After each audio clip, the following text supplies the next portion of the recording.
The Finance Committee meeting for the Gary Common Council for Tuesday, April 23rd, 2019 is called to order. We have on the agenda tonight CPO 2019-15, which is an ordinance revising 2019 appropriations for the Immunization Grant Fund 240 for the fiscal year beginning January 1, 2019 and then ending December 31, 2019, sponsored by Mayor Karen Freeman Wilson and Angela Hayes, City Controller. CPO 2019-18, an ordinance appropriating 2019 budgets for the operating expenses of grants and special revenue funds for Gary Police Department of the City of Gary, January 1, 2019, and ending September 30th, 2019, sponsored by Mayor Karen Freeman Wilson and Angie Hayes, City Controller. CPO 2019-19, an ordinance establishing a new fund and budget to administer Lake Michigan coastal grant funds, sponsored by Mayor Karen Freeman Wilson and Angela Hayes, City Controller. CPO 2019-20, an ordinance transferring casino funds to the Parks Fund 250 for seasonal workers, sponsored by Mayor Karen Freeman Wilson and Angie Hayes, City Controller. CPO 2019-23, an ordinance establishing opioids as a nuisance and sanctioning cost recovery, sponsored by Mayor Karen Freeman Wilson. CPO 2019-24, an ordinance revising 2019 appropriations for the general salary and operating budgets for the fiscal year beginning January 1, 2019 and ending December 31, 2019, sponsored by Mayor Karen Freeman Wilson and Angie Hayes, City Controller. Present here this evening is Councilwoman Linda Barnes Caldwell of the 5th District, Councilman Mike Brown, Councilman at Large, Councilwoman Rebecca Wyatt from the 1st District, our Council President, Mr. Ronald Brewer, our Council Legal Advisor, Mr. Renzo Williams, and our Council Financial Advisor, Mr. Virgil Moore. Before we begin the items on the agenda, there is something that we're going to take a look at the TIF, TIFs. Yeah, and so Mr. Van Dyke, we're going to talk about TIFs, so if you want to, sure. All right, good evening. Thank you so much for the opportunity. In speaking with Councilman Brewer and the mayor, it was discussed maybe going over our TIF districts, right? And sort of comparing them to other ones in the area, as well as, you know, just going over what they are in and of themselves. So we worked to compile some information. First, you have a map. It's very small, so I apologize, but it's a lot of stuff to get on a single thing. And then there's sort of a report relative to the size of our TIFs, what's in them, comparable to other cities and towns. So initially, I think it might be instructive just to sort of walk through the 11 TIFs that the city has, one by one, and just kind of briefly describe each of them. I'm happy to answer any questions you may have when I do it. And then I'll talk about sort of what that means and how that compares to other cities and counties, right? So first, everything here is numbered and it's west to east. The first TIF district is our largest one and the one that has the most funds in it, and that's the Lakefront TIF. That's located west of Clark Road, north of the airport, essentially, so Buffington Harbor. Most of the TIF funds that go into that area go into large-scale infrastructure projects. Airport roads, local match, all 3 phases were made from that TIF. Buffington Harbor Road that leads to the casino was paid for local match in that TIF. Buffington Harbor Access Road, which just came underway to service the industrial corridor came in that TIF. So that's largely it.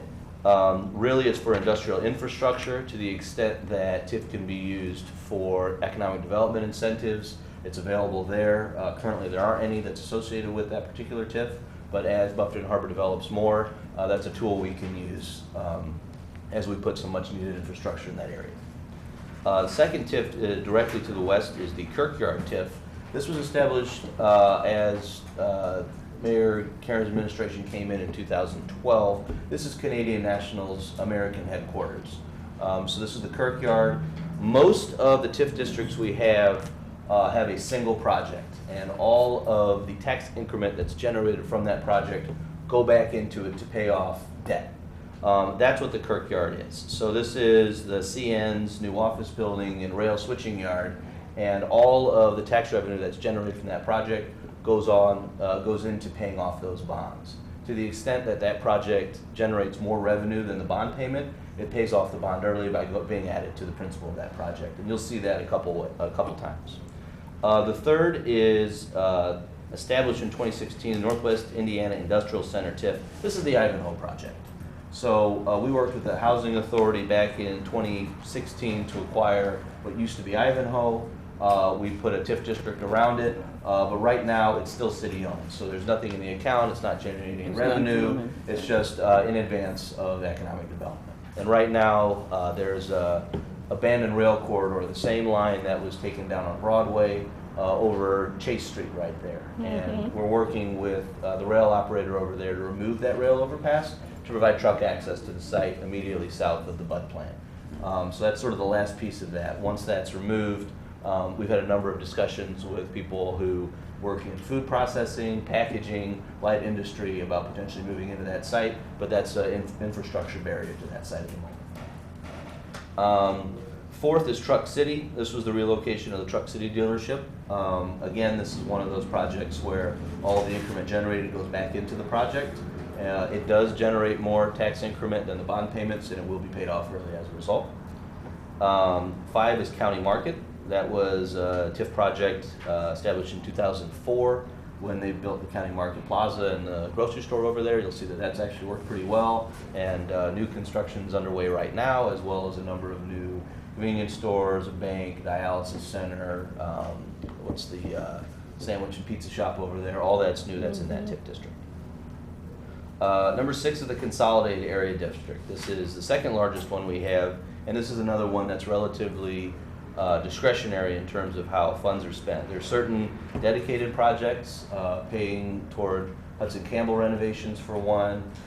Back in 12, 13, and 14, renovations to City Hall and the Genesis Center were spent out of that TIF. Local match for the Broadway reconstruction program was paid out of that TIF. So that's typically what that is. 504 Centier Bank Building project bonds are paid out of that TIF. So it's not one that's a single project, it's really a district-wide TIF. 7 is the Dalton Arms project. Again, that's a single project. That's the apartment buildings down the street. Number 8 is the Madison Townhomes. This is a TIF project we did with Broadway Area CDC in the late 1990s. This one's a little different in that the tax revenue goes into rebating the developer for their taxes paid. So instead of us buying a bond or something like that, we pay the developer back for their taxes that they paid into the project. And I think that sunsets relatively soon, in 5 years or so, 2027. I'm sorry, 2025. Number 9 is Lancaster Disabled. This funds the apartments that are next to the old stocking factory site. 10 is Midwest Center. This again goes to infrastructure for industrial development. This is along 15th Avenue at I-65. So where Amazon's located, the Steelworkers Hall, 15th in Michigan, post office. This is for infrastructure investments over there, and there's some pretty significant flooding and underground infrastructure that's going on and needs to be upgraded in concert with GSD. And then finally is the East Lakefront TIF. This was just established last year, or maybe the year before that. It has not generated any increment yet. Our first disbursement will be in June, so we'll see what that gets. That's for improvements around transit-oriented development, around the new train station, Melton Road, and Lake Street. So that's sort of that's the map, and those are kind of the breadth of the TIF districts themselves. But we also had SEH of Indiana, who's our sort of our planning and finance firm who helps us with this stuff, do an analysis because we wanted to see how we were relative to other cities and counties, and the answer is we're about average. So if you look on the next page, you'll see an analysis that shows, and again, I apologize for the small print, us and every other community in Lake County and Porter County. On average, coverage of allocation areas by area, right? So how much of your city's physical footprint is covered with a TIF district? On average, it's about 18 28.9% in Lake County and 22.25% in Porter County. In Gary, we're covered by 21%, so we're about average. There's a major caveat to that, though. We included in this the airport development zone. That is not technically a TIF district. That's not controlled by the city or the redevelopment commission. That's an airport authority board, right? And so they work in concert with the other taxing units. But one thing that sets Gary apart from any of the other municipalities on here is the ADZ. We support an international airport, the third airport in the Gary-Chicago Compact. And even with that, our numbers are about average, both in terms of how much by area the city is covered and how much of our assessed valuation is captured. If you remove that ADZ and you deal only with the TIF districts that are controlled by the city and the redevelopment commission, we're actually below average in most. So redevelopment's TIF districts cover about 7% of the city. Again, the Lake County average is 18.9 and the Porter County average is 22.26, right? So we're less than half of the average for the area. Another big caveat is, we'll get there in a minute, but using those same metrics, both the ADZ and our TIF districts, if you do it by captured assessed valuation, we are still below average. The average is 13%, just under 12.99% for Lake County, and just under 12% by Porter County. Gary's at 12.5%.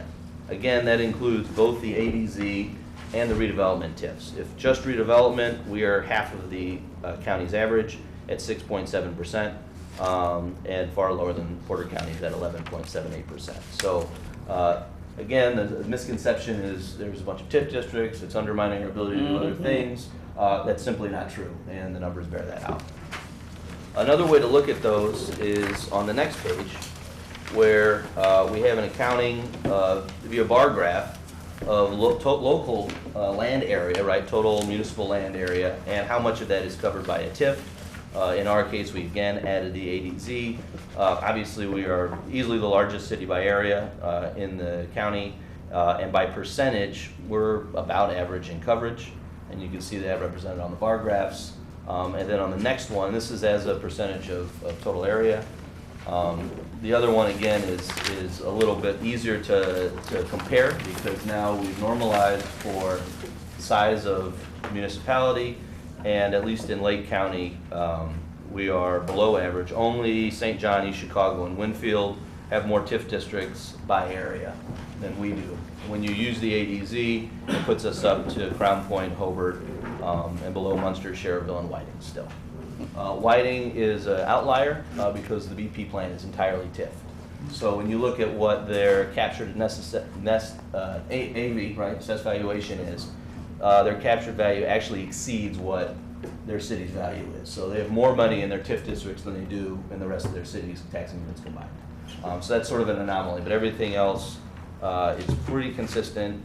Gary, about average on both, nothing particularly noteworthy about either the size of the TIF by area or the size of the TIF by how much value we capture. Happy to answer any questions. That was a lot, but I think this is pretty clearly laid out. Only thing I would add, I'd like to know when all the TIFs are planned to sunset. Sure. So those are all on the map. It's really small to see. Okay. Yes. And so they'll do it two ways. If it's like the consolidated TIF or the lakefront TIF, they're sunset based on when the project starts or when they're open. All the others are incumbent on bonds. Typically it's the same timeline, but sometimes those bonds are retired early. So when you see sunset dates, that's the last date they would close. Okay. All right. Yeah, because someone came to the council meeting and said, that's why we don't have any money, we got all these TIFs. It's not. It's not true. Uh-huh, I know. Thank you very much. Thank you very much. I do have a question. Madam Chair, Yes, I have a question. Just on that Midwest corridor TIF, you said that is at 15th and 65. Yes, ma'am. Can we use that to fix the road on the bridge there? We can. We really should. We can, and we are, actually. good. Yeah, so I had this conversation with the mayor and Public Works. Yeah. So that's an overpass, some of that's state, and some of that's ours, and we're working with them to figure out what jurisdiction, who covers what, but that's a planned project, yes, That's ma'am. very important, okay. So you're saying whatever's on our part, you don't fit, but not the state part? Right, and we're gonna work with them, because the on-ramps and off-ramps there too are also horrible. Right, So you have those right, bumps right, right when you yeah. go over, and the on-ramps and off-ramps are horrible. Then when you get down by the gas station, it's underwater. So we're working with GSD, American Structure Point's gonna propose some engineering for us, and we're gonna work with the state to get that figured out. Do we have kind of a timeline on that? I'd have to check, I don't wanna give, but it's in the next couple of years. It's in the tip at NERC, so it's a planned project, that's fine. Okay. Thank you. Thank you. Anyone else? Mr. Nowacki? Yeah, would just ask, since the city is planning on a TIF district for US Steel, and Mr. Van Dyke had mentioned that in Whiting, where BP Amoco is in a TIF district, and more money goes into that TIF district than into the city's general fund, does he have any projections as to what the balance will be once the TIF district is open for US Steel? Yeah, I don't have them, so I don't wanna give you the wrong information. Well, you already have, but I was just asking you if you've got some Appreciate it, thank projection. you, we got it, you're good. Thanks. You don't have a projection for it. All right, thank you. Okay, anyone else? Mr. Moore? No. Okay, thank you so much. Thank you very much. Okay, we can start with CPO 2019-15 immunization grant. Hi. Hello again. Good evening.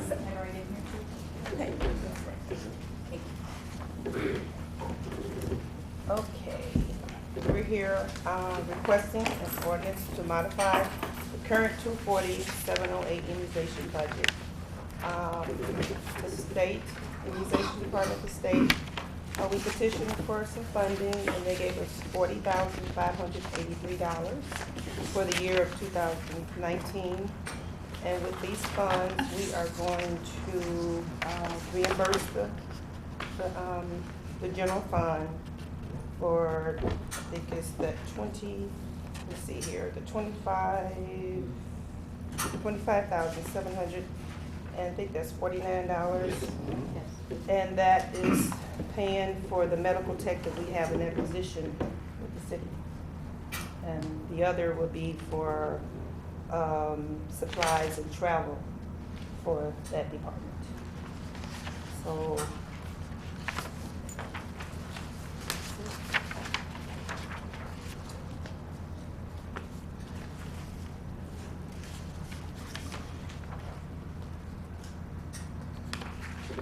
Anybody have any questions? Yeah? Okay.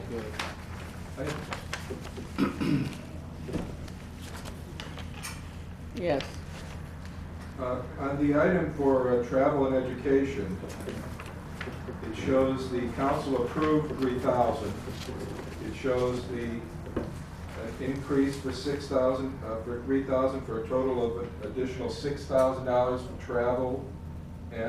travel and education. But it shows professional services being cut from 42,000 to 9,000 for ground runners. Are you going to be providing a service when your professional services have been cut from 43,000 to 9,000? There's an increase. There was an increase. Increase. Oh, that's an Increase. increase. It's going from 42,000 to 52. 52. I see that. yeah. Okay, Okay. okay. Yeah, I can see that. The numbers are so blurry on these copies. I know what you mean. Yeah. All right, It's thank you. still there. Okay. Thank you, Ms. Hawks. Thank you. Worded it differently. Okay. Thank you very much. 1919. 1918. 18. You know what? I can't, you know what? Look at that. I know. That looks like a 9, doesn't It it? does look like a 9. Sorry about that. It does look Gary like a Police 9. Department. Yes. Yeah, I'm sorry. That's one of those left-hand knives. Left. Or left, I know. Yeah. Yeah. We make them. Okay. Good evening, we've got Deputy Chief Evans here to Hi. answer your questions Hello. and explain our changes here. Okay. Good evening, Chief. Good evening. The Gary Police Department has need to replace bulletproof vests for approximately 58 officers, so we're gonna say 60. We replace vests periodically when they expire or when they time out, and they can be very expensive. They vary in price depending on the size of the officer, the height, the weight, all of that, so I can't give you an exact figure. For this, we found a funding source with the Justice Assistance Grant, which is a $60,000 grant that is a reimbursement grant that will give us after we encumber the items that we're going to buy, Right. we will be reimbursed that amount. We also have a $7,786 grant specifically for bulletproof vests. So it doesn't, while we have to pay for the purchase of the vest up front, the city will be reimbursed after everything is in inventory by members from the county that oversee the grant, and they'll write us a check and reimburse us for the purchase of the vest. We do this periodically. We use various funding sources for it at different times, and this is a way for us to get this done. It's important. Questions? I just want to comment, Madam Chair, it's important to keep our officers safe on the street, along with the technology as well. One question about the vehicles, are you guys getting rid of some of those vehicles? I thought I read about that. Getting rid of some of those vehicles, the police vehicles, are they getting rid of some of those? That's actually a city auction. It's not actually ran by the police department. We will be there, but General Services is going to be doing that. And those vehicles are all timed out. I think the newest vehicle is a 2010 Crown Vic. They don't make Crown Vics anymore. They stopped making them in 2011. The oldest is a 2003. And it's not just police vehicles. If I looked at the list that I saw, it's all General Services trucks. It's all kind of vehicles that the city no longer has and needs to get rid of. Just wanted to let the public know that those vehicles are leaving, so they can And start what date is that? taking pictures of them. It's Saturday. Yes, ma'am. It was in the paper. It was, believe I saw it in the advertised. Times, In the of Times. course. Yeah. Yeah, I did see that. Yeah. And I believe that there's, I don't know if there's a list of vehicles, but there's a listing of exactly what's being Okay, auctioned. I didn't see a listing, but I knew that The it was list that I've seen is gonna happen. 138 total vehicles that will be auctioned off on Saturday. Okay. And do you see a need for some more explorers for your officers in the future? Yes, sir. We are working on that right now, and you will be hearing from us very shortly. Thank you for Let's asking. get those Crown Vics off the street. Yes, sir. Period. Yes, sir. We want to get all of our Crown Vics off the street and move toward a newer, more modern police vehicle, which is right now, which is the Explorer. Thank you. Mm-hmm. We did request information about funding. Yes, I saw it. Yeah. Any questions, comments? Yes, Madam Chair, on the Justice Assistance Grant, I believe they can be used for a variety of expenditures. What basically do you use it for? It's $60,000. Well, it's every year we have to, so this is actually was decided years ago on what it could be expended on, but we can do what's called a change order. It can be used for, basically, you can't use it for physical structures, like you can't buy a building, you can't really repair a building. But you can buy computers, you can buy equipment, you can even buy furniture if you need to for the building. You can't buy ammunition, nor can you buy guns, but you can buy almost any other piece of equipment or technology that in a certain criteria. You just have to request it through writing and then have a source to get it from and then go through your own city processes to encumber it. Is that it? Mr. Nowacki? I think some of it was answered. Is the, for the bulletproof vest grant, does the 7,700, did that cover all of the vests that you're going to need, or are you going to need additional money for that? No, that won't cover, Yeah. that won't cover a third of it. That That's why, won't? no, Will the we, other money come out of the other grant? yes, Okay. yes. And then what's left of that can be used for other discretionary. Other discretionary thing, but we have to, it has to be within the guidelines of the grant, which is equipment, technology, something like that. Okay, thank you. You said 60 vests, you said you may need, how many? It was 58, but we're gonna say 60, you know, And that- because yeah. they time out, and, you know, we have them on the schedule, so Right. what we didn't want, and this was done years ago, we didn't want all officers having the vest that expire at once. Right. So we, every year or every other year, we have to Rotate. purchase vests. Thank you. Okay, everybody? Okay, now 19. Hot, right? Yeah. Thank you very much, Chief. Is Brenda Scott Henry here? Yeah. Oh, Yeah, she's here. She's always here, man. Yeah, right? Yes. Well, you have that cake. I was gonna say, I can explain what we need, but she can explain her program better, so I'm glad you're here. So- 2019-19 is what we're asking is to establish a new fund for the Lake Coastal Grant Program. Ms. Henry has 2 new grants that we've not had before, so we wanted to establish a fund to be able to separate those expenditures from other things that we've been doing. So, Good evening. Good evening. Thank you for allowing me the opportunity to share with you 2 grants that we received from the Lake Michigan Coastal Program. One was in the amount $10,000, but that was a portion of that cost is in kind, like what we have to contribute to match the grant. So we are asking to hire a contractor on this first one, which is developing a environmental education curriculum that we can use for regionally, so not just in the city of Gary, but it'll also be a product that can be replicated or used in another community. That is to develop a environmental education curriculum on maintenance of green infrastructure. So you know that we're doing a lot of green infrastructure in the city. So we want to educate not only the employees, but residents on how to maintain these spaces as we are installing. And an example would be out in Etna, we have these sites called vacant to vibrant. Well, we have, the maintenance is important in terms of maintaining these spaces. And the more that we educate people how to maintain the spaces, the easier it is for us to maintain, less cost to the city in order to maintain those spaces because the citizens have bought into maintaining these spaces. So primarily it's for supplies that we will use in developing, to print the material or to develop the curriculum. We'll hire a consultant who will pull the curriculum together based upon input from the city. And then we will, and then share that information through various venues. So having a host of events to do these sessions, educational sessions. The second grant that we received from the Lake Michigan Coastal Program is for $41,562. And this is to do the Buchanan Street Green Gateway.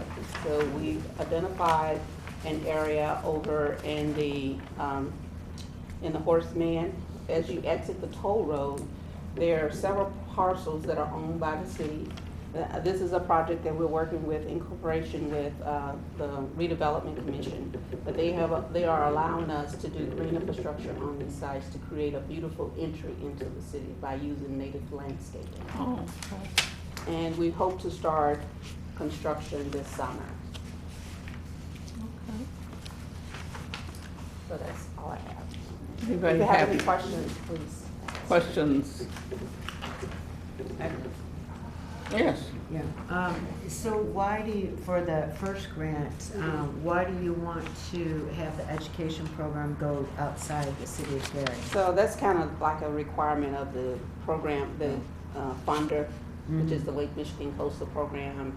Whenever a community receives the money, it should be something that can be shared along the coastal region. So more than Gary is on the coastal region, and it could be something that would benefit another community. Okay. And, Lake Michigan Coastal. and why do we need to, set up a separate fund for this? So grants, as you know, I don't like to commingle dollars, so we have this project specifically to handle the transaction that goes with that grant. It makes it cleaner, money in, money out. It makes it easier to do the transaction. And I didn't want to combine the monies into the fund because it kind of complicates things when we go through audits. well, and this is federal money too, so it's easier, as she was saying, to separate that so we know exactly what we've spent on these funds because there'll be a more scrutiny on these Yes. because they are federal Mhm. funds. Because they are federal funds, yes. Okay. And then the last question is, how did you decide on the Buchanan Gateway Oh, so instead that's a, of our right here Gateway? well, that is Gateway Park, and we are doing some things here Mhm. too, but this was an opportunity to demonstrate how we can improve our entryways into the city. Mhm. And Buchanan Street had the most vacancies.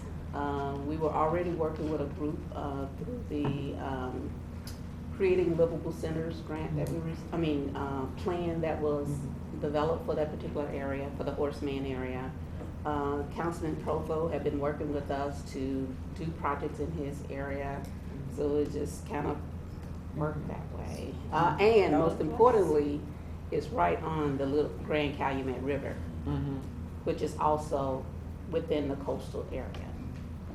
Well, I just think that, you know, our gateway right here is something that everyone sees when they come by on the train and even the highways. I mean, even though it's not, I mean, it's just so visible and it's so sad that I would really like to have some investment in our front door, which is right here. I think we've done significant work over there, and I don't think it's as bad as it used to be. No, it's not as bad as it used to be. I mean, when you come in, there's native landscaping right in the Right. mediums. We maintain that. And we help Parks Department with the parks themselves. We cut that and maintain the lawn there. So we've been investing resources there. But we have two empty fountains that are not well maintained, you know.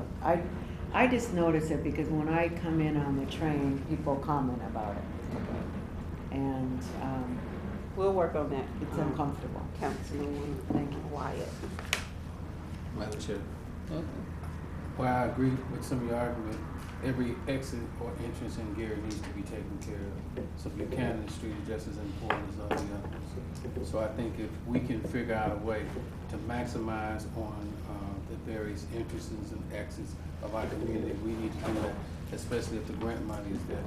I understand your passion for this particular area, but as a councilman at large, as well as working with the council people throughout the district, I'm concerned about the whole city, and everyone needs to get a little sense, some kind of way. Yes, Madam Chair, thank you.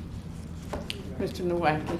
Yes, Madam Chair, and building on the comments made by our at-large councilperson and our first district representative, and it's in line with some of the complaints that have been made repeatedly about the use of grant money.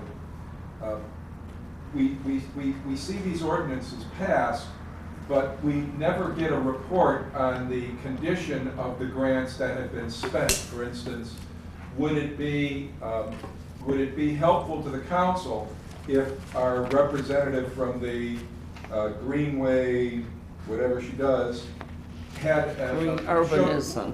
What is it called? It's called green urbanism. Green Mr. urbanism, yeah. Would be able to show the council, Greenway. so that we wouldn't have the misunderstanding between some council people at the committee here. Show, this is the one we did 20 years ago, this is the one we did 15 years ago, these are the ones that, in other words, they should be able to sell not just what they want to spend the money on this year, but they should be able to sell to the council and to residents of our city that the money has been well spent in the past too, because I think there's a lot of criticism that once we spend this money, once the contractors pack up and leave, these things are just left to be ruins. So I would urge the council to hold our green representative responsible to show how well this money has been, how well the millions of dollars that have been spent in the past, how they're still working for us, or if they're not working for us. So I would just urge the council to get some sort of, because it's easy to pass these, and I've complained about them year after year, and as one of the council members, one of the long-serving council members says, Mr. Nowacki, that's not real money, that's grant money. But to me, this is real money, and it should give us a bang for the buck, and I think we should ask our green representative how, not only how you're spending the money, which you can do adequately, but how has this worked to improve our city? Because I can tell you for a fact, it really hasn't. Well, let me just say, Madam Chair, if you look at the Buchanan corridor, you would definitely see the disrepair that it's in. And you'll get a chance to see how well it worked because you can see what's there, what's not there now. So this will be a prime opportunity for you, myself, and anybody else inside the city to see how well it worked because, trust me, it can only get better. It can't get any worse. But we spent this money in the past. But not in I'd that like to corridor. see- But I'd like to see. But you what will we've see done it in that corridor. I can You give will. them many Yes. examples. I know you Actually, can. right out here in front of City Hall is a rain garden that we installed after we demolished the Sheraton building. That's one place where we spent some of the grand dollars. I gave you an example of the vacant to vibrant sites that are out in the Etna area. There are 3 locations.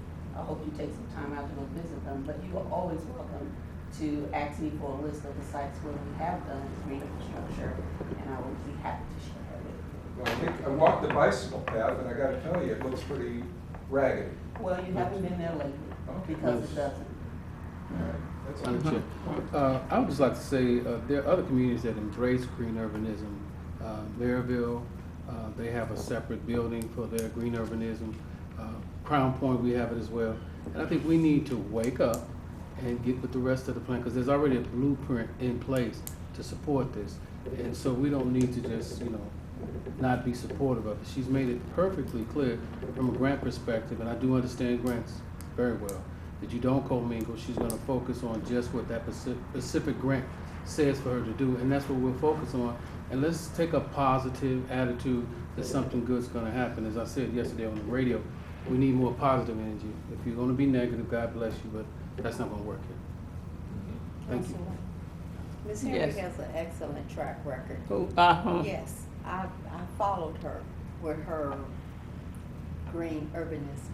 Councilwoman Barnes. Yes, Sorry and about I've been impressed over the years, yes, ma'am. Great. I agree, Councilman.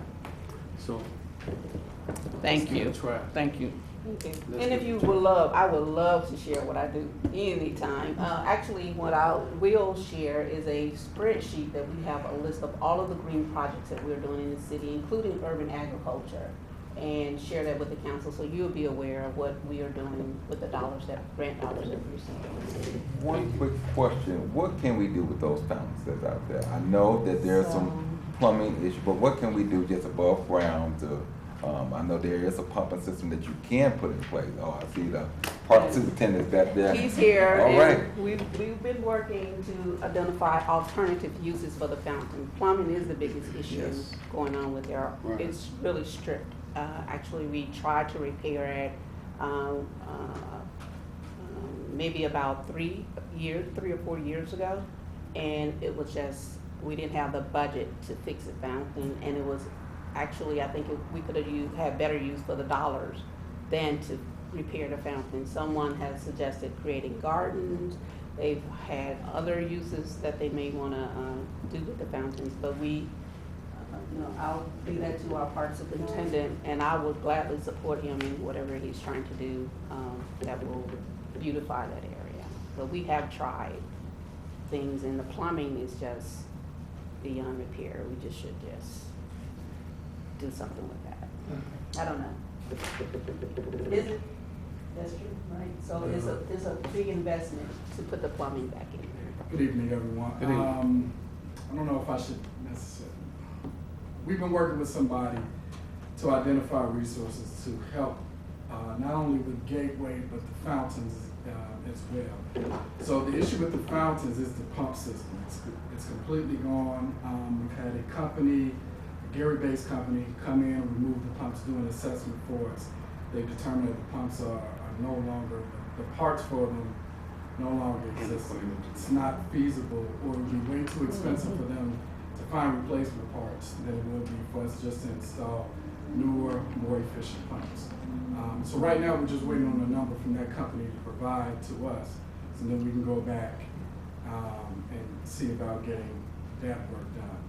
But the other part that comes with it, and my aquatics director kind of informed me this, is I'm under the impression that the filters will kind of take care of any debris, or not debris, but, just any kind of uncleanliness. And she says, no, we have to physically go out there multiple times during the week, because if anybody's in this area, that there's garbage always kind of blowing around.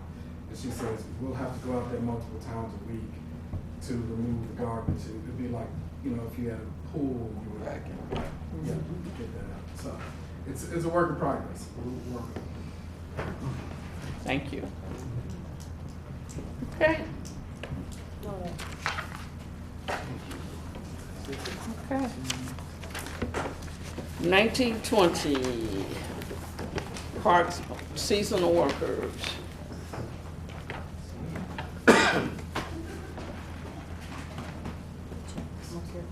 We are making a request to transfer some funds from the casino to increase the pay rate for the seasonal workers, to put them more in line with what the general services seasonal workers are making, and then also to increase the amount of time that they'll be working here from, I believe we originally had them 17 weeks to 26 weeks. Is that correct? Yes. Yeah.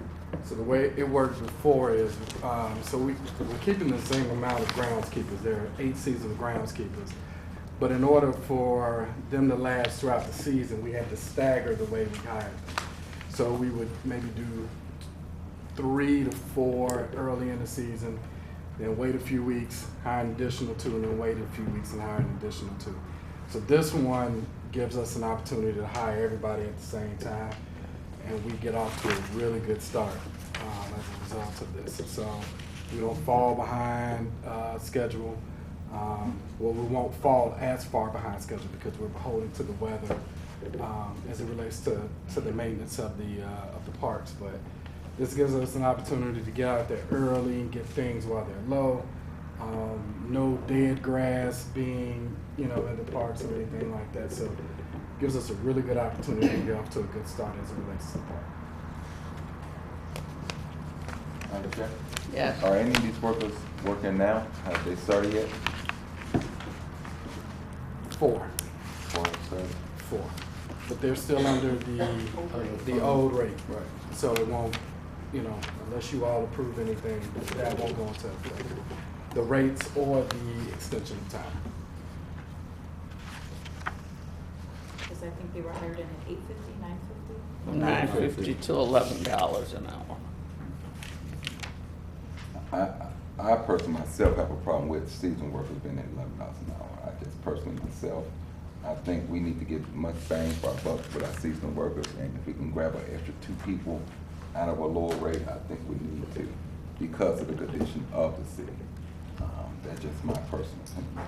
That's not just the park, that's for general service also, because it doesn't say anything about any special skills that these persons are doing, far as, because I know we still have a liability issue here too at the same time. So I don't know if they run any special equipment or anything of that nature to be at $11 an hour to justify it.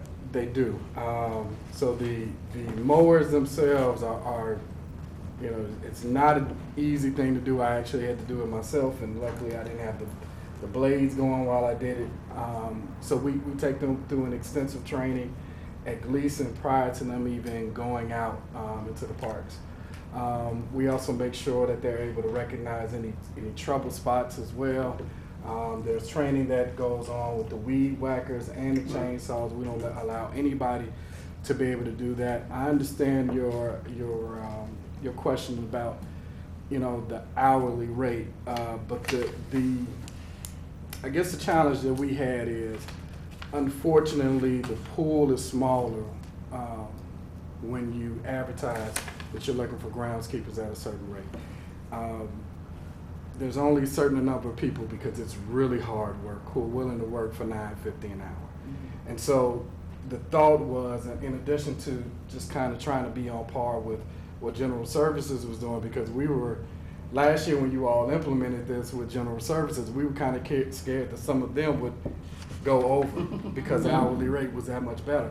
But not only do you want just a bigger pool, you just want to recognize people for the work that they do, and it's extremely difficult.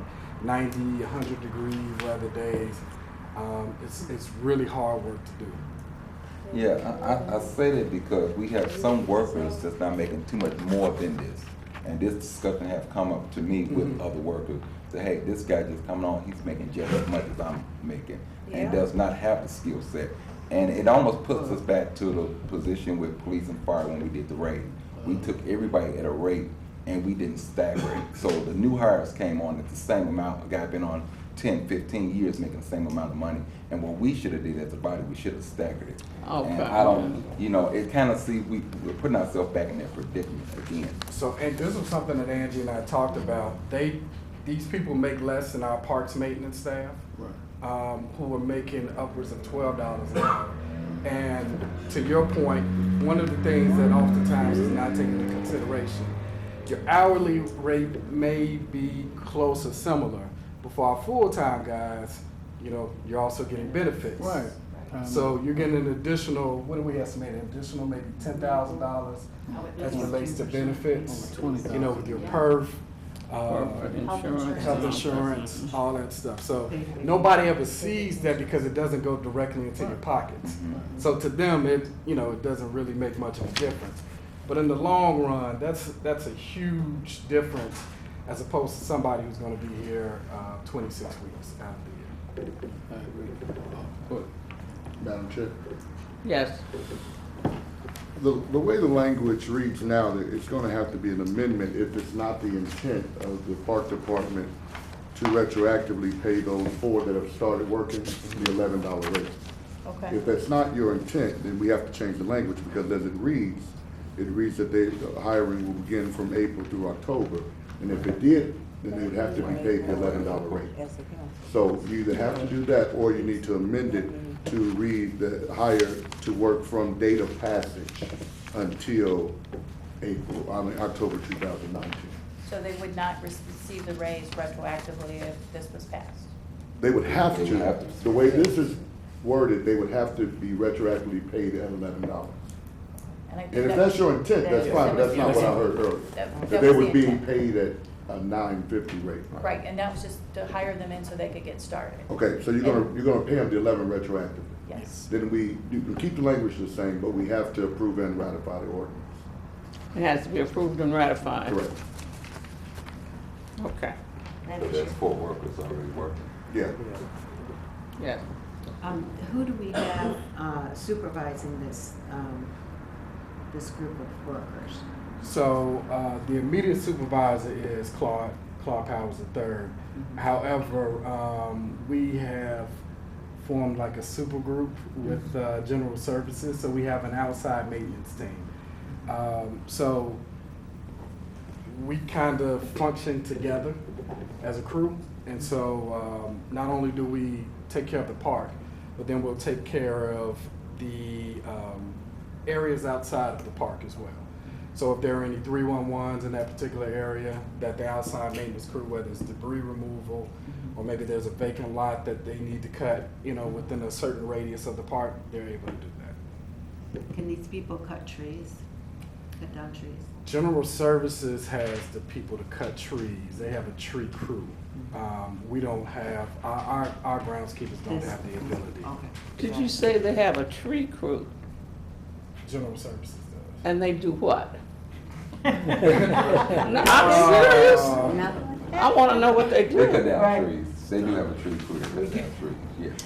We really gotta get their number. I thought you said something. Well, okay, I'm glad you told me that, because I have a lot of people who call, I'm serious.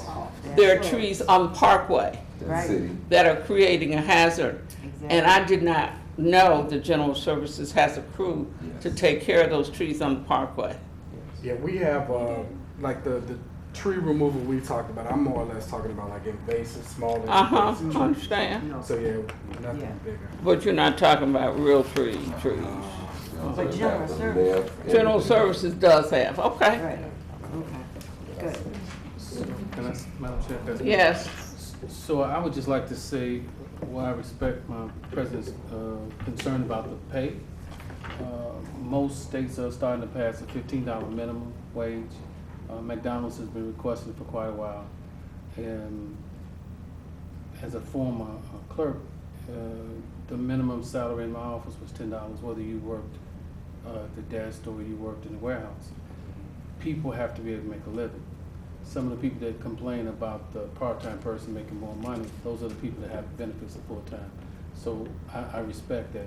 I think one of the problems that we will run into if we don't try to compensate even the seasonal people with a decent salary where they can eat, get back and forth to work, it's pretty much an insult because we can't, as a body, say, well, you know, keep them as low as possible when they're providing service like we are too. So I think they should be properly compensated. And I think based on what you're saying and the work that they're going to be doing, that we should try to figure out a way to pay them $11 or whatever it is an hour. And I respect the full-time employees. That's not that because the county just finally, you know, got to a point where we could start paying our full-time employees a decent salary. We struggled, but we paid the part-time employees a lot more because they didn't have benefits. They didn't get paid for the holidays. They didn't have perks. They didn't have the things that you have. So you have to factor all that in when you start looking at the salary. It's not just the base, it's the whole package. So the full-time employees get a lot when you look at it at the end of the day. So a part-time person, they look to be full-time. Even when I've had part-time employees getting full-time and take a pay cut because of the benefits. So I support paying the seasonal people a proper wage. I agree. I think it'll be a way to attract a pool of people who will be able to, you know, get to work and do good work. So I think it's important for us to be able to raise it.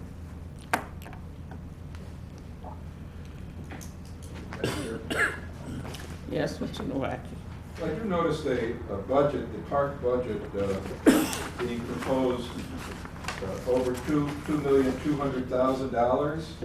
And on the salary end, and I think other council people have pointed this out, we're talking about 3 full-time maintenance people, 1 a laborer, 1 a maintenance mower, 1 a park maintenance, and 8 part-time people, and that's for a total of over 50 parks citywide. It can't be possible that 3 full-time people laboring full-time and 8 people laboring part-time can maintain the over 50 parks we have. But it's particularly odd because we've got a budget of $2,200,000 plus. I mean, what else are you doing if not maintaining? Well, of course, we're not maintaining the parks, but I mean, what else are we doing with the $2 million that we're not spending on maintenance? What are we spending it on? I mean, I think it's all laid out in the. Yeah, it is. That's too bad because we need more than 3 full-time people and 8 part-time people to maintain 50 parks, and anyone would know that. So it's obvious when we see it. So here's how I would answer that. If you're asking me, would I want more resources? Absolutely.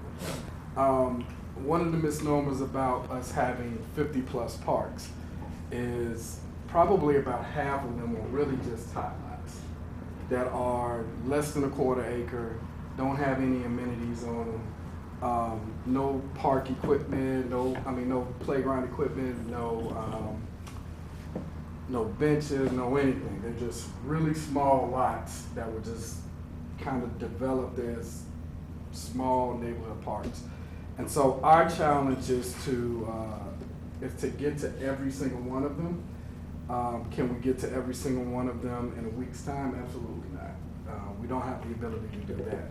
But our challenge is to, because we know we still have to maintain them, and we're responsible for the properties that we have, make our way to each and every one of them as much as we possibly can.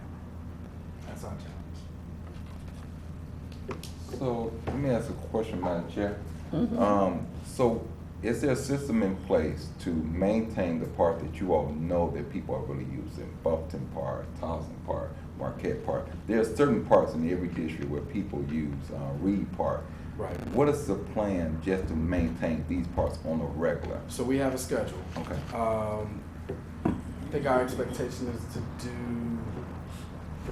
each crew. So we split it up into each crew. Each crew is doing, depending on the size of the park, at least 2 to 3 parks a day. And we're running a 6-day-a-week schedule. So That is our expectation. Marquette Park is actually contracted out to a private company, so we don't have we don't have to worry about the maintenance of that. We just have to monitor to make sure that they're doing what they should be doing. But on a weekly basis, that's our expectation of what we should do. Now, it's going to change depending on the weather. It'll fluctuate based on that, but that's our expectation. And let me just add that we've also kind of used data that Joe from Redevelopment forwarded us to kind of show us most of the areas where people live. And so we know where the population, high density populations of folks are. And then unfortunately, we can also tell by the garbage that's left behind in the parks that, this is a park that's used on a regular basis. So trying to be as efficient as we can with what we have. Madam Chair, Yes. have you guys thought of a program of how to keep me clean park program? I mean, because what you said is true and troubling, but also, like being proactive instead of reactive, just constantly reminding people that's not what we should be doing. Yeah, long term, actually kind of short term and long term, working with Brenda and I, working with the Nature Conservancy. There's a program that we're going to roll out or pilot this year that deals with stewardship, kind of youth stewardship of our green spaces, and then ultimately the goal is to help them to discover greener environmental jobs. And so this year we're only going to have six youth, right? Right, 6 youth essentially be the leaders. What they're going to do is kind of tree inventory of each of our parks. Then we're going to ask them to assess the areas around the parks as well for what the area looks like. So our goal the next year, we're probably going to have upwards of 40. Yeah, upwards of 40 people. This is a grant that we're anticipating we'll get. And so the goal of this is not only to introduce them to that, but to also just kind of have them have a connection to our parks. Our Cities Connecting Children to Nature's grant. Same thing with that. We want to get people out. We want to get them people active. We want to get them connected to the areas that they utilize on a regular basis. So hopefully there'll be less vandalism, less pollution, less crime, all of those things. Thank you very much. And my last question, Madam Chair, the metering out at Marquette, how are we doing with that? And far as the pools being ready for the season, you may not have that for us today about the pool, but what about the meter? Meters, we are scheduled to have them. That's the second week of May they're supposed to be installed. So they've been ordered. The only thing we have to do is put a concrete pad out in the Marquette Drive area. I believe one of the last times I was here, there might have been a question about the sun being able to get to the solar panels. They've assured me that it doesn't require an extreme amount of sun. So we're good to go. The machines have been ordered, the purchase order has been put in place. So we're just waiting on the delivery of them. The pools, we have been anticipated, the pools and splash pads. We are seeking to be open and ready by June the 10th. Our chief of staff at our last meeting has asked me to provide you all with a more in-depth report on what we have going on for the summer. So that'll be coming probably within the next month. So you expect to have the pool open in Charleston by June the 10th? Is that what you said? That's our expectation. Roosevelt will be open this year. Roosevelt Pool? Yes. Same thing. One of the, I don't want to talk too much, but I might say something I shouldn't say. That's those district council people. I might say something I might regret. But one of the things that we did that we probably haven't done in the past is we did some off-season maintenance as it relates to the equipment that deals with the pools. So right at the end of the season, we took the pumps out, we took them to a local company, had them greased and ready to go. So all we have to do is install them, put them together, and everything should be good to go. That was part of the problem we had last year, is that we have to get in the practice of doing regular maintenance. Oh, that'll be great. Madam, are we working on that air condition based I on knew it this was grant? coming. That's not on this one. But Angie and I are working because we have a plan in place. Yeah, we have a plan in place. There's some additional numbers and we're kicking around. But Roosevelt is at the, I don't want to say at the top because now I'm getting in trouble. Roosevelt. No, don't say that. No, don't say that. That's right. I do better. Madam Chair. Yes. I got one. So, can we understand that the buoys will be out by Memorial Day? We've started the process of engaging the vendor who does the buoy. He's given us his number.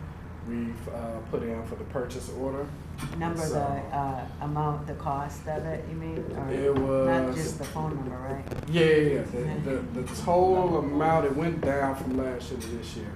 So Okay. last year was about 27,000. This year is about 21,000. Okay, good. You know, I do have another question. I don't know if you can answer this one.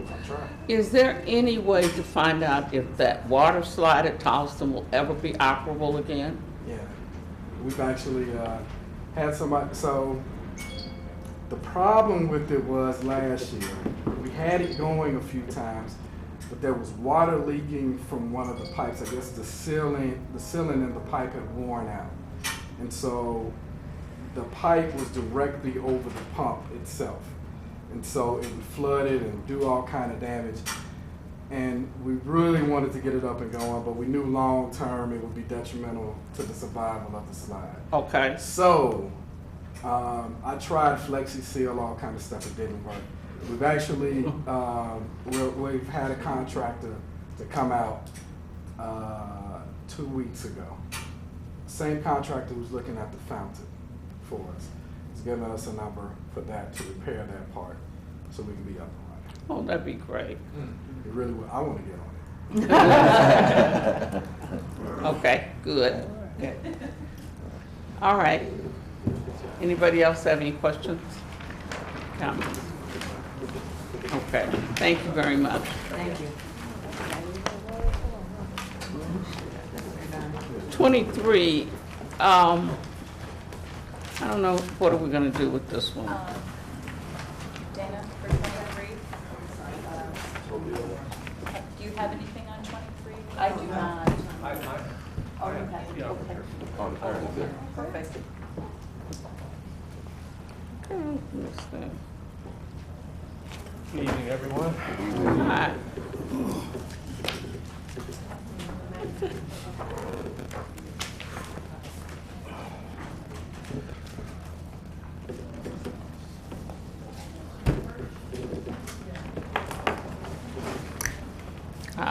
Thank you.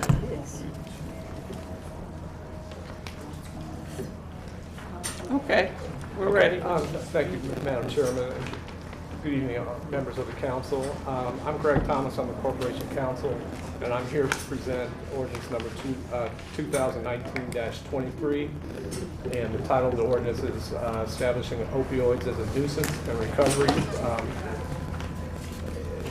This ordinance is has a bit of a history, and I wanted to, before I get into the nuts and bolts of the ordinance, I'd like to give you a little bit of the history of how this came about.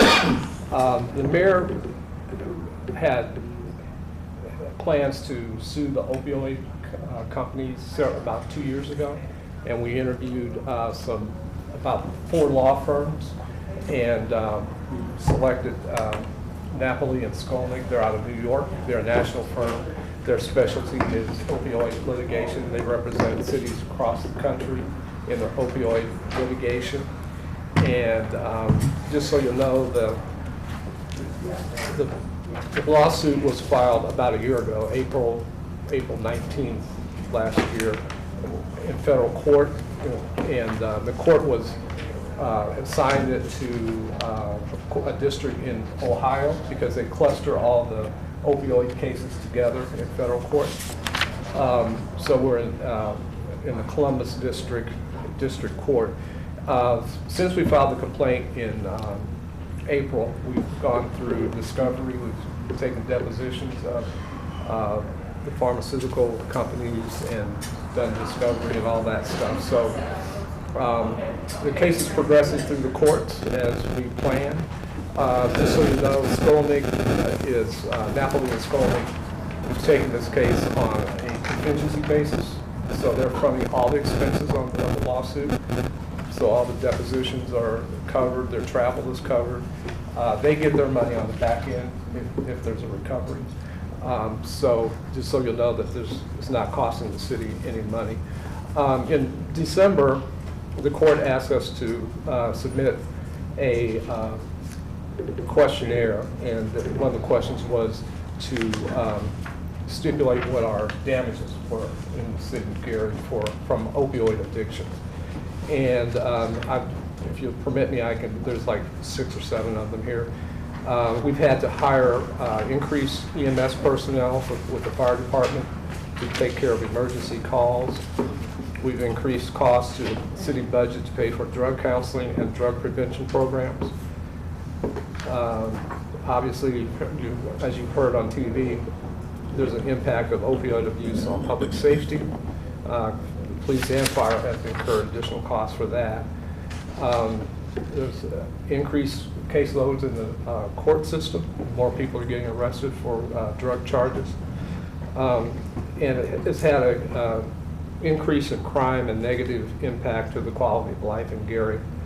And opioid has also impacted negatively on the city, families located in Gary. So with that said, that's the rationale for filing the suit. We think we have a pretty good case. Napoli thinks we have a good case as well, or they wouldn't have taken this case.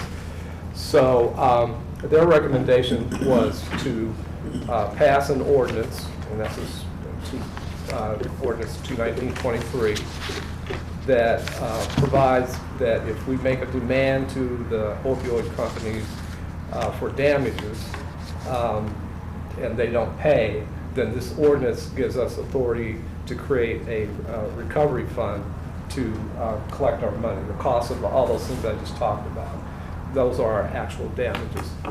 And that's what this ordinance does. It allows us to come up with a cost recovery plan so all the defendants could pay that money into this cost recovery plan, and then it will be distributed to the city. You know, we're asked them, one of the remedies we're asking for is to have, for them to pay for treatment plans in the city of Gary for people who are addicted to opioids. So the ordinance is 3 pages, pretty straightforward. It says basically opioids should be treated as a common nuisance. That's one of the key things of the whole thing. And on the last page, it talks about the ramifications of opioids on Section E about being a public nuisance. So we think it's a good bill. In the long term, I think it'll help us with our lawsuit and recovering our damages. So I'll be happy to answer any questions you may have. Madam Chair? Mm-hmm. Is training in there anywhere in the recovery? Because I noticed in a lot of the cities, one of the first things that first responders have to do is try to figure out ways to bring that person back. That's a good. Whether it's a police officer.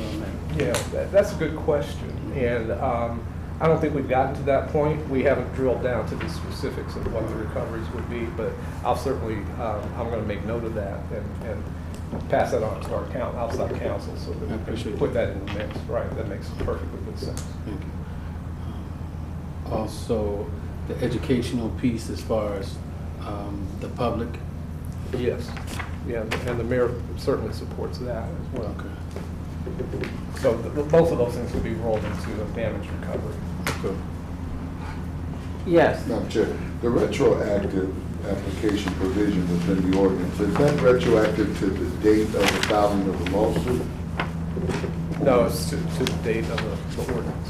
It's retroactive to the date of this ordinance passing? Yes. Okay. Yeah, and just so you know, this Napoli Skolnick prepared the template for this, and we just created an ordinance based on our format. but it's intended, it's a new ordinance effective as, upon passage. Gotcha. Are there other cities, towns involved in this lawsuit besides? 'Cause Well, I know oh yeah, there's other cities that filed their own lawsuits. We're the only, City of Gary is the only plaintiff in this case, but other cities have filed their own lawsuits. So, other cities, so we're not combined with everyone as a group? We're on It's not a our class own? action. No, it's not class action. It's not class action. Right. So, do we have bullet points as far as, from an economical standpoint, why we're requesting in this lawsuit, what would we like back? Are we saying, are we requesting $50 million, $5 million? We haven't gotten to that point because the discovery has not been completed. Okay. We're gonna have to get to that point. We've asked, put the police department and the fire department on notice that we need to start gathering that information, so we'll have a number to put into the pot, for demand when we get to that point. Next, no question. How about the hospitals and doctors? Yeah, Healthcare providers? that would be included as part of our damage claim as well.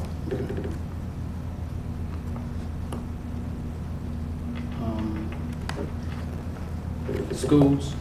Sure. Because the children are the first ones exposed. Yeah. And just so you know, I will email our outside counsel tomorrow and give her these bullet points that we want to move toward that direction. Okay, so if you're going to make some additions to the ordinance, are we going to ask for passage next week and amend it, or what are we gonna do? I don't think the bullet points need to be a part of the ordinance. I think that's part of the litigation strategy. Okay, Right, I okay, just want to give you an overview of what's Okay. happened in the past, kind of the big picture. okay. I agree with you. But the courts are in here too as well, because if there's a drug issue, like we have drug court, right now, the mayor Right, created drug court, and Judge Monroe is taking care. But we also have veteran drug court in Lake County for former veterans who have these addictions and mental health issues. And Right, so, yeah. so that's the reason why I asked that question, because it's a huge issue, Oh, it's sure. opioid issue. Yeah, and on one of the conference calls, maybe a couple of conference calls, I know the mayor has addressed that specific item. I thank you. Concerned about the drug court. Thanks. All right. Okay, Madam Chair. yes. Yes, Mr. Nowak. Well, one thing, I hate to defend the drug companies, anything to do with the drug companies, but if they were to hire me as an attorney in this case, I think I'd have no trouble winning the case, because the city of Gary is complacent to a large degree. I remember when a previous sheriff in Lake County, before he went to jail, used to joke that he can drive down the street in Gary and find drug deals going on just routinely. I walk around the city regularly, and I tell you that at a certain hour, I can find 10 drug deals on any block. So if the city of Gary wants to win a case like this, and they come and say it's all the drug companies' fault, but we simply turn up our nose, and Gary is an open drug market. It's known throughout the region. Anyone can come to Gary at any time and buy illegal drugs. It's almost as if we're complacent in this. So let's just hope, number one, that they don't hire me as an attorney, because I would tear the city a new one. And I think if we want to win a case like this, we have to do some housekeeping here. We have to prevent our city from being it, because they have opioid problems in other communities, but where do they go to get their opioids? They come to Gary because they know that Gary is an open drug market for illegal drugs. So I'm gonna have to say, before we start calling the kettle black, we've got to take a good look at how we run our own city. Thank you. Who comes to our city? Did you have something? I just wanted to ask that question. Who comes to our city looking for drugs? Well, thank you. So, Madam Chair, I thank you for your comments, but anytime you're dealing with drug issues, there has to be some treatment. And I say I thank you for your comments, because you haven't said anything positive. All you're doing is saying negative things, and that's not what we're here for.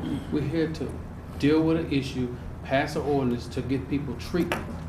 And all you're talking about is people selling drugs. That's not what we're here for. We're trying to help people. You're welcome to make your comments, but You we're think trying to help cleaning you. up the illegal drug market in Gary might help some people?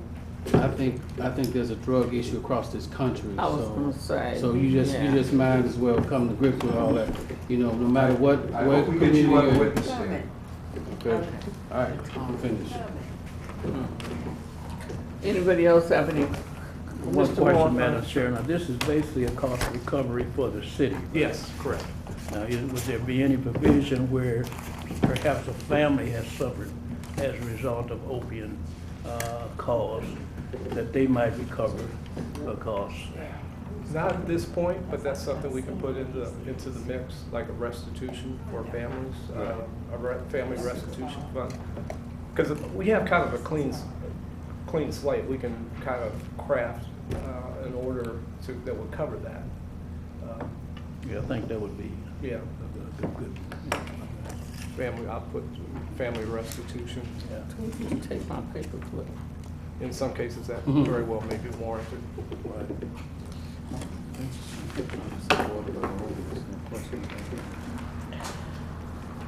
Okay. Thank you very much for your time. Appreciate it. Have a good evening. Okay. 24. One last one. Okay. Angie? Yes, this is to make some changes to the general fund salary and operating budgets for 2019.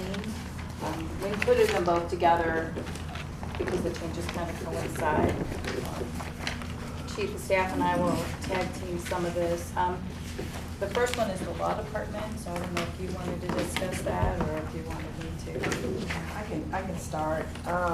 So as everybody knows, Nicole Allen Winfrey, who was the corporation counsel, has moved on.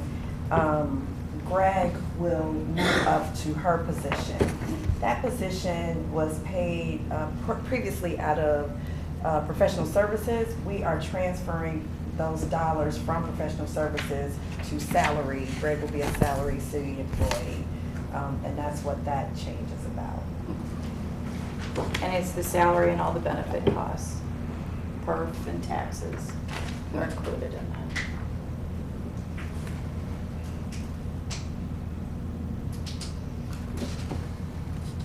Okay. There's no questions about the law department. And page 3 is just the fire department. Yeah. The fire chief has requested a change to the business manager's job description. The former business manager has left the city's employment, I believe, sometime at the end of December, early January. And those changes reduce some of the responsibilities of the business manager. So the chief wanted to reduce the amount of the salaries to coincide with the reduction of the duties. So there was a reduction in $4,000, which was taken from the business manager's position and added to the supportive service manager position. And that position currently is not being funded out of the general fund. But we went ahead and put the monies there just so that we were just showing the salary changes and not showing any of the taxes and things like that. So it would be an even exchange, if you will.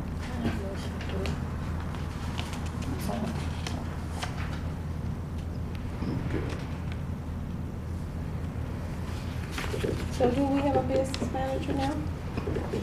The assistant business manager is filling in that role. Okay. See that? Chanel starts by. Oh, no, no.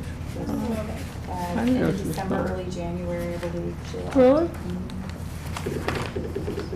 As supportive service manager, we do have someone in that spot. That is actually being funded out of Fund 224. So this position in the general fund is actually open. Because it's filled in the other fund. Okay.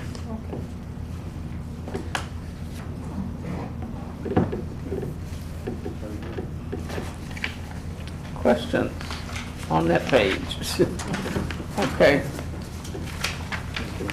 The next page is commerce. I know Chief of Staff can make some explanations for that too, but there was a request to make some changes for the redevelopment planning director position. Yeah, so, as everybody knows, we've been going through a process for the financial recovery plan, and a couple of the initiatives in that plan talk about reorganization to look for efficiencies, save money, add technology so that we can create additional efficiencies. So some of what you heard tonight, the changes, the health department, we wanted to reduce our footprint of the health department on the general fund. We petitioned the state, they allowed us additional dollars, so we were able to reduce our footprint on the general fund from the health department. Not Greg's position, because that was just a move of exact dollars for that position, but you'll hear several people come before you as they reorganize their departments to, again, cut expenses, as we can gain efficiencies, structure for better customer service, and allow us to work more collaboratively.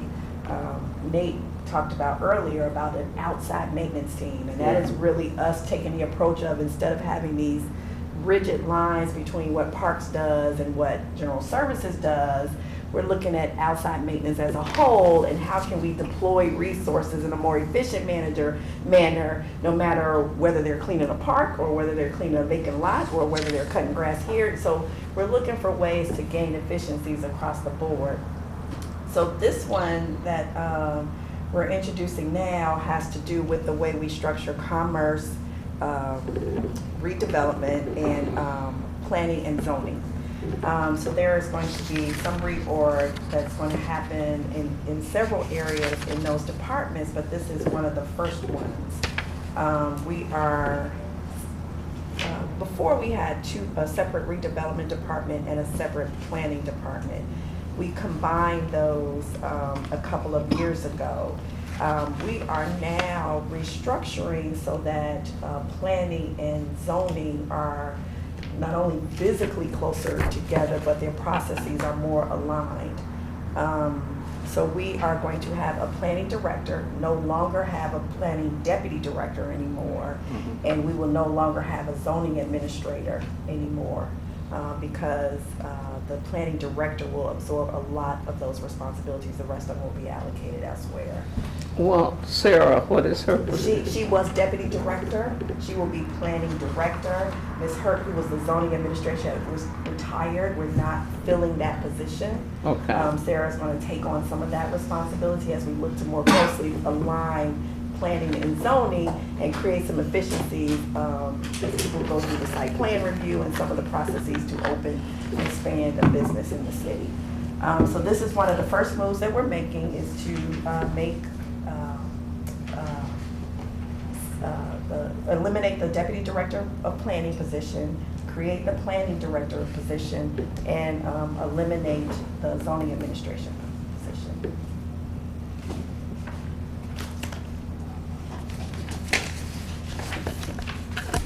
Are these, Madam Chair, these specifically cost cuts? In other words, once these positions are taken away, will that stay in the general budget, or do you move it somewhere else? So this is the first part of the reorg, but the entire reorg has been mapped out. But a part of the process of the reorg is not just the department head saying, here's what I think will be better. It is meetings with staff, it is meetings with union, it is meetings with several layers of people and several stakeholders. So we're rolling it out piece by piece as those discussions happen, as we make decisions. So this is the first part of it, but the entire reorg, if it happens as being proposed currently, will save tens of thousands of dollars in those departments. I commend you for your reorganization. I think it's a way to provide service to the community in a more efficient way. I had one question about from an IT perspective. Are we getting more up to date as far as that goes? Because that, we live in a society 24 hours a day, 7 days a week, and people want it now. You know. So we are vetting a system right now. In fact, we're having meetings again. I talked about things happening in layers, departments that are affected by the software, where they are sitting in on it, making suggestions, saying, hey, this works for us, this doesn't work for us, we need to tweak it in this way. So we're vetting a software that will allow some ease in things like online permitting, getting your business license online, some of the things that people have to come right now to City Hall for.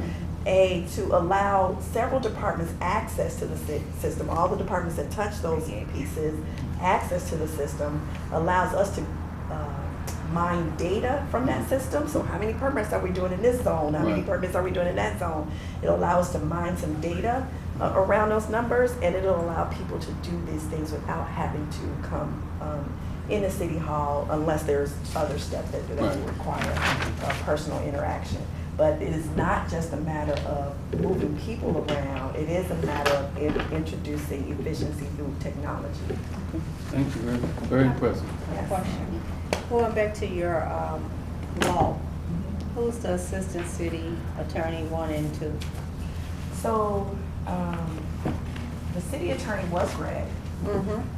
Rodney's going to move to be the city attorney. So 1? Yes. Okay, and what about 2? Haven't worked that out. Okay. Any other questions? So Rodney going to be the city attorney? Yes. I'm trying to ruffle no feathers, but you know, that's 2 people that's not city employees. Now, 2 people don't live in the city? Yes. Who is that? Mr. Paul, Greg that's and not it. Rodney. Well, Greg is gonna move. Greg is moving. Okay, Greg is Rodney. moving. very good. Rodney hasn't made any plans to move to the city, right? I don't know that yet. I don't know the answer to that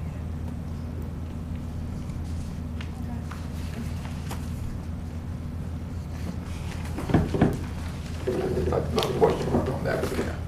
What about Sarah? And I'll answer that question for Sarah, you. where, No. she does not live in here. Sarah lives here currently. Yes. She does. We try to keep our dollars in the city. I Yeah, we just understand. ask- And there's an ordinance out there, so, you know, we Yes. certainly are working to Promoting. make sure that that ordinance is adhered to. And as we've made those offers with the contingency that they have to vote in the city. So that'll be the contingency if we grant this, Right. with him receiving a new Right. promotion, then he will have to move here Yes. within. Yeah, Madam Chair, I think that's in the order, you can't get the promotion if you don't reside in the city. Is that not true? Well, it's supposed to be true. Right. I Correct. thought that was in the ordinance. Right. Yep. Okay, all right. Just checking. Just checking. Okay, I got another question. Yes. Did we, okay, back, redevelopment and planning, a board of technician, is that, there's nobody in that spot right now? I think there's nobody because I think we are combining our efforts with somebody in general services. Mr. Yeah. Oh, okay, thank you, because I know you've been working I'm on sorry. that. Technician. We don't, we're contracting that out right now. Ultimately, that's gonna be moved into sort of the outside maintenance thing, so we haven't filled it. Since Chris Jones moved to City Hall for maintenance, but we typically contract that out, with, folks, in the reentry community. So after people get back, we work with Roger Hayward and some other organizations to identify people transitioning back, give them the work right away. Ultimately, they move on and get full-time contractor jobs. We actually had somebody on staff who started as a contractor work that way and now they're full-time city employee. So we hadn't filled that role, but under the direction of Cedric Kirkendall, demolition coordinator, we still haven't worked.